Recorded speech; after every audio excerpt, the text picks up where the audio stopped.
Welcome to the Fantasy Football Forge. My name is Steve, and here at the Fantasy Forge, we don't only love fantasy football, we just like football itself. So I wanted to look at the Super Wildcard round. I've already done a video on the AFC games. This video is going to be looking at the NFC games. We're going to go through some predictions and just look at some of the stats of the teams and do some game previewing. Hopefully you enjoy these videos, and I will also have videos coming out for each of the positions for fantasy football in regards to looking back at the 2022 season and looking at players as far as players who I think are going to be overvalued or undervalued next season, thanks to some of the stats that fantasy football analysts will call out on them. And look forward to those videos. The wide receiver video will be coming first.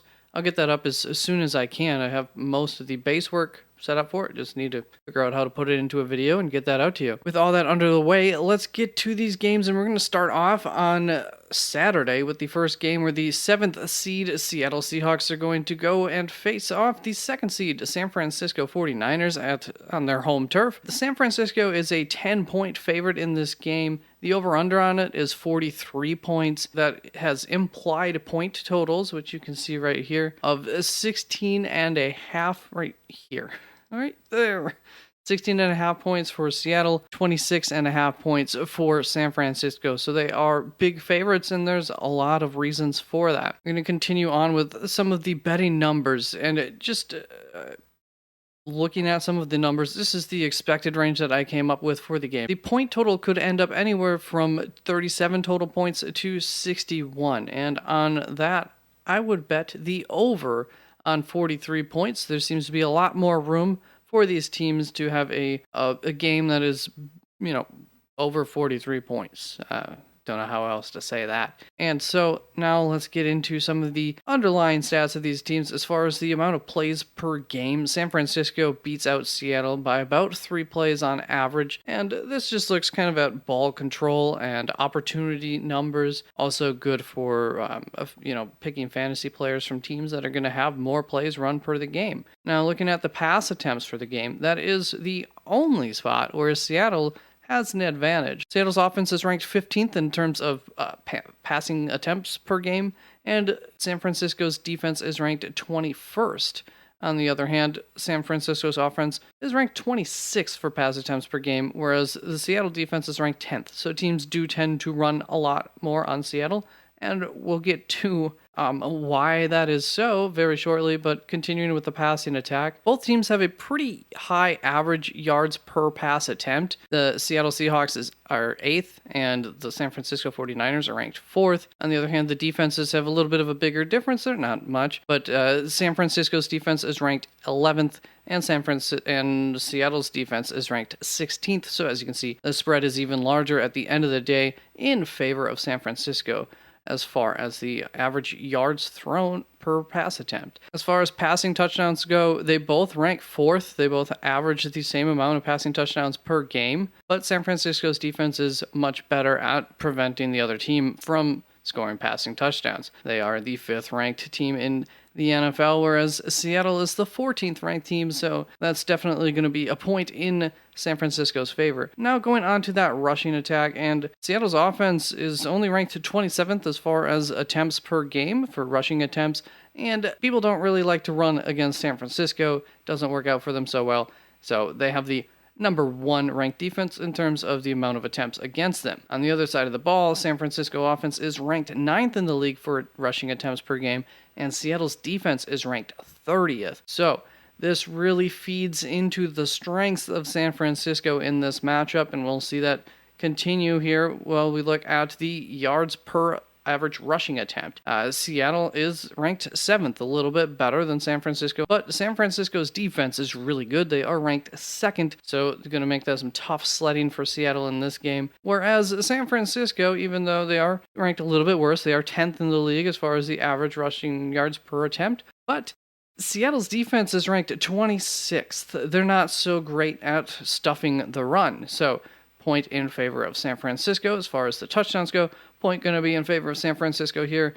They are ranked 5th as far as rushing touchdowns per game, and Seattle is near the back of the lead, ranked 27th in terms of rushing touchdowns allowed per game, Whereas it's almost the exact opposite here on the other side of the ball. Seattle's offense is ranked 22nd for rushing touchdowns per game, really not good. And then on the other side of the ball, San Francisco's defense is ranked 8th in terms of how many touchdowns they allow. So really, once again, things are just working in favor of San Francisco's strengths in this game. Now looking at the field goals, there is a slight advantage to San Francisco in terms of the field goals made. However, I do not really expect this game to come down to the field goals. And as far as the turnovers go, and that's part of the reason I don't expect that, San Francisco is number 1 in the league. Their turnover margin is 0.8 on average per game, the highest in the league, obviously, whereas Seattle's is 0.1, so a big point in favor of San Francisco. And so as you can see by my prediction here, San Francisco beating Seattle in a pretty much a landslide here, 33-17. I am not expecting this to be a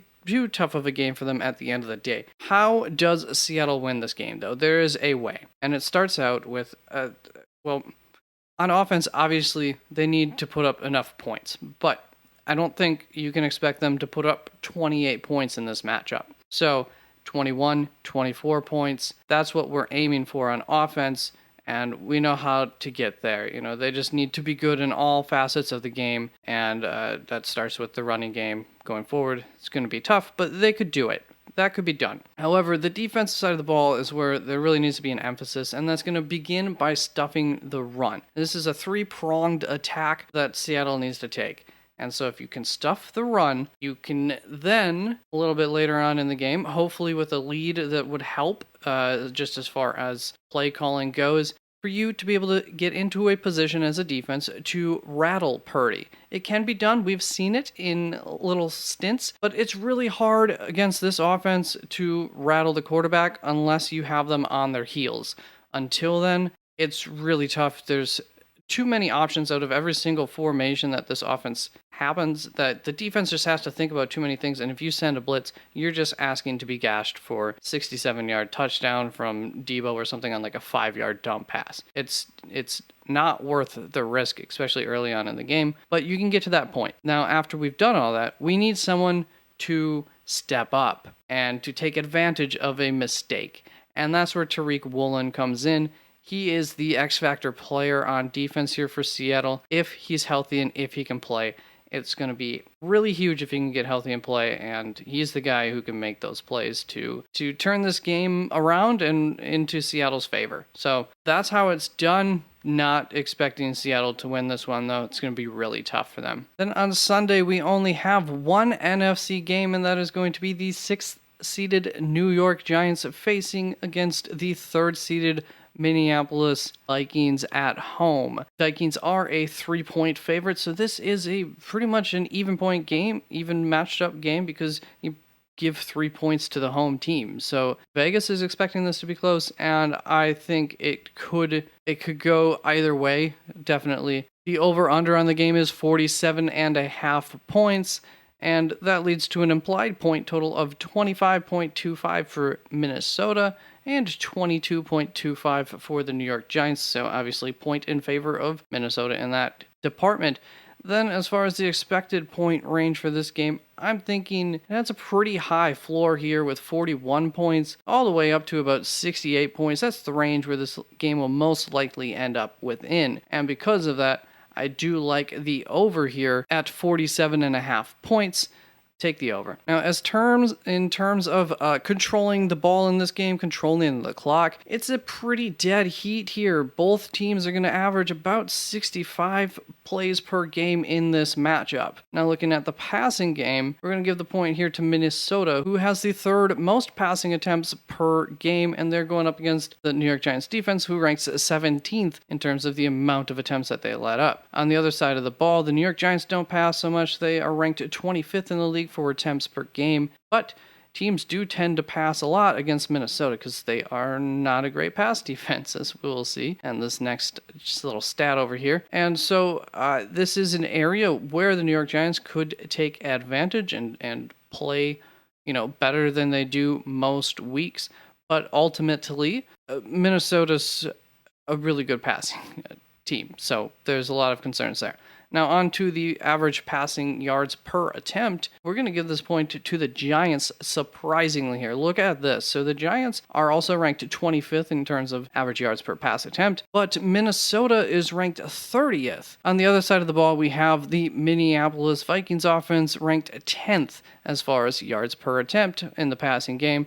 And the New York Giants defense is ranked 13th, so pretty solid. Surprisingly here, the difference between the 10th ranked offense and 25th ranked offense is not as large as the difference between the 30th ranked defense compared to the 13th ranked defense.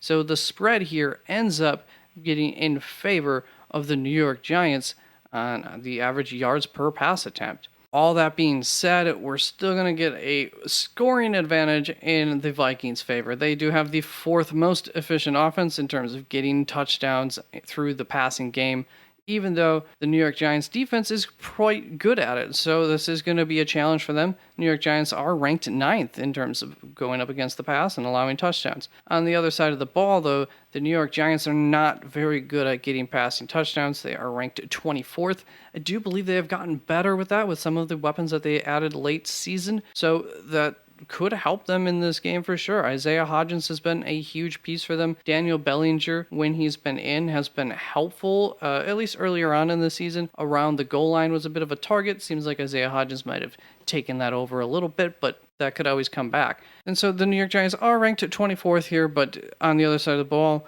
the Minnesota's defense is only ranked 14th, so not excellent in terms of how many passing touchdowns they allow. Now let's go on to the rushing game for these teams, and the New York Giants are definitely going to have the advantage here in terms of rushing attempts, so that could help them control the clock. That would be huge in this game. You don't want to see Justin Jefferson going off. You don't want your defense getting tired. So as far as rushing attempts go, the New York Giants are ranked 8th. They do have the 8th most rushing attempts per game, going up against the team that allows the 18th most rushing attempts. However, on the other side of the ball, Minnesota is ranked at 28th as far as rushing attempts, and the defense for the Giants is pretty much the same as Minnesota in terms of how often teams are running up against them. So don't expect Minnesota to go all out in the rushing attack here. That is going to end up being a point in favor of the Giants, and here's where the Giants can start to maybe win the game with some of these stats down here. Now we're going to have a pretty much a dead heat actually in the average yards per rushing attempt, which is another surprising factor in this game.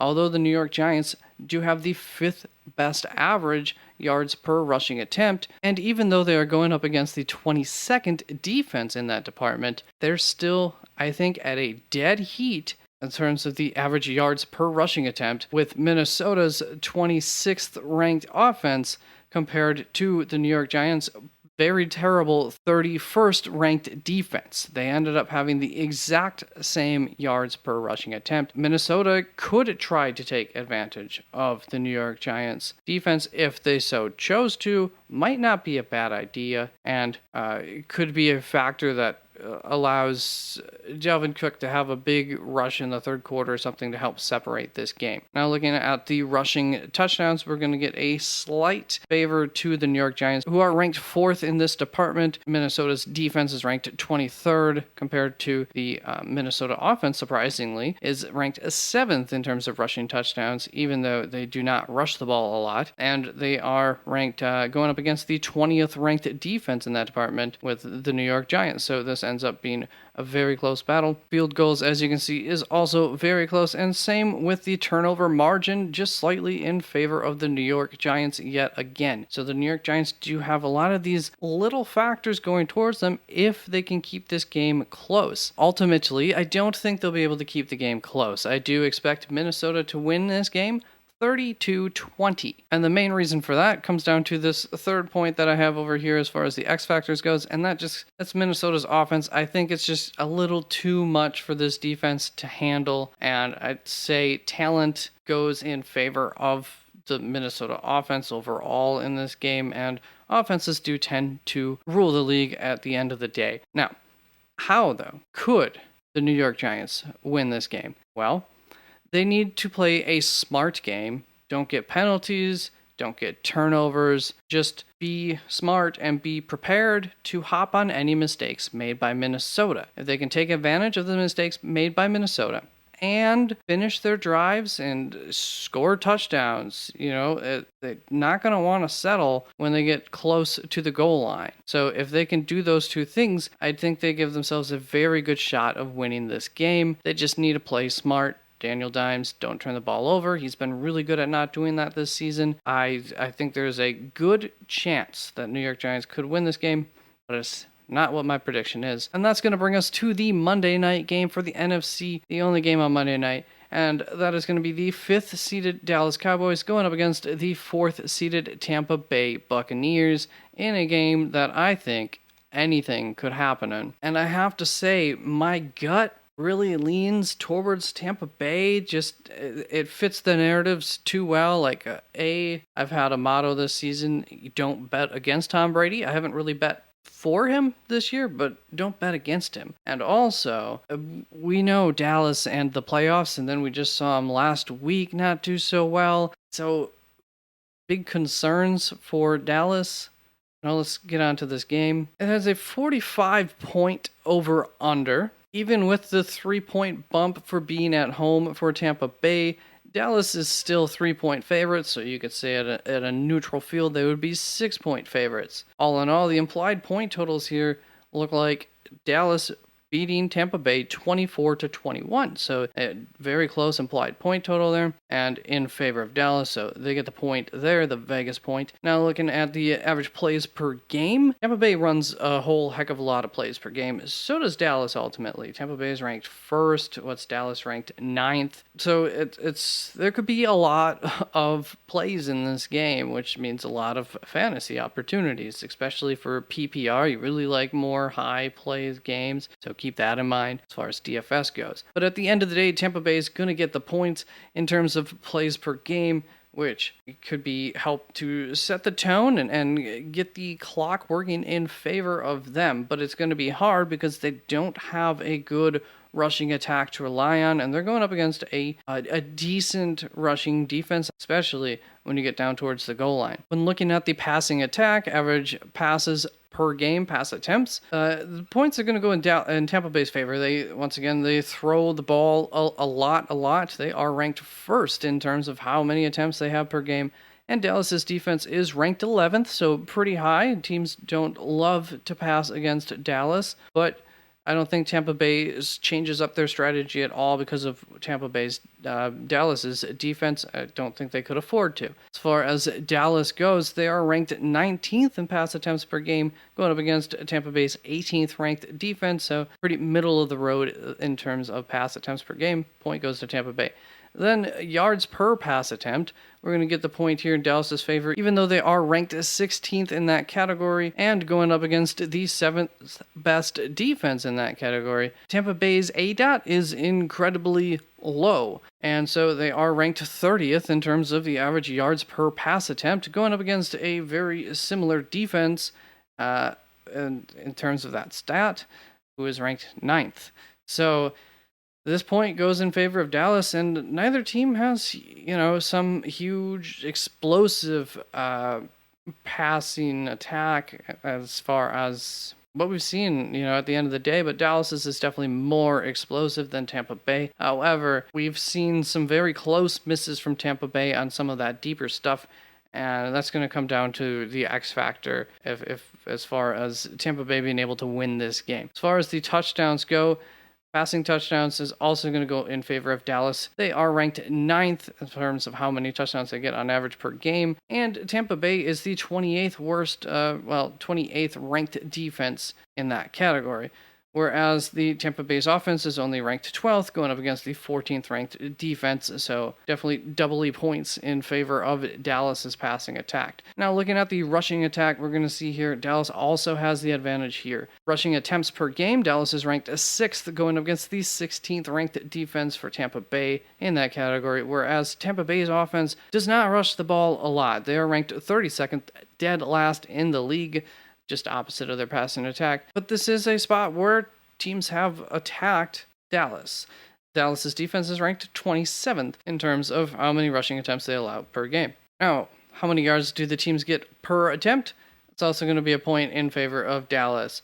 Dallas is ranked 15th, going up against the 19th best defense there, whereas Tampa Bay is also ranked 32nd in this category, going up against a slightly better defense ranked 17th. So definitely a big point in favor of Dallas there.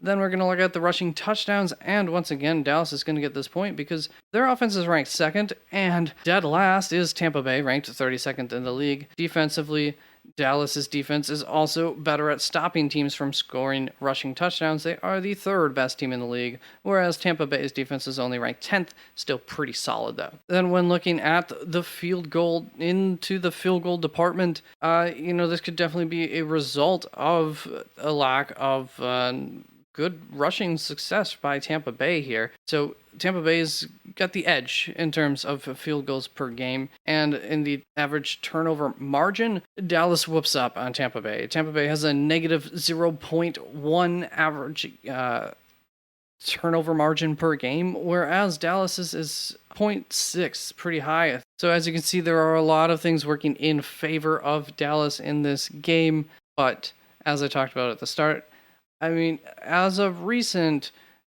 it's the separation between these two teams is definitely closed, and it's a bit closer of a game than one would expect as far as how they performed on the season on a whole. Now, something I believe I passed up here is the expected point range in this game, expecting them to score anywhere from 30 to 60 points, and the over-under was 45, if you recall, right in the dead center of that. And so I'm going to say don't bet on this game, in part because, hey, it's dead center, and how I've been doing this has been whichever side of that point margin is larger, that's the side to bet. But also, this game could have any kind of result. Both teams could do poorly, and we could have a low point total. Both teams could do really well and have a high point total. Either team could beat the other team. It's really an unpredictable game, so I would not go after this over-under. Take my other over-unders and bet those. As far as the X factors in this game goes, it's going to come down to the coaching is going to be a big part of this. We have two coaches who, we have coaches on either side of the ball here who have been highly criticized and have not done great in playoff situations before, and their play calling's been put into question. So which one of them does better or doesn't do bad?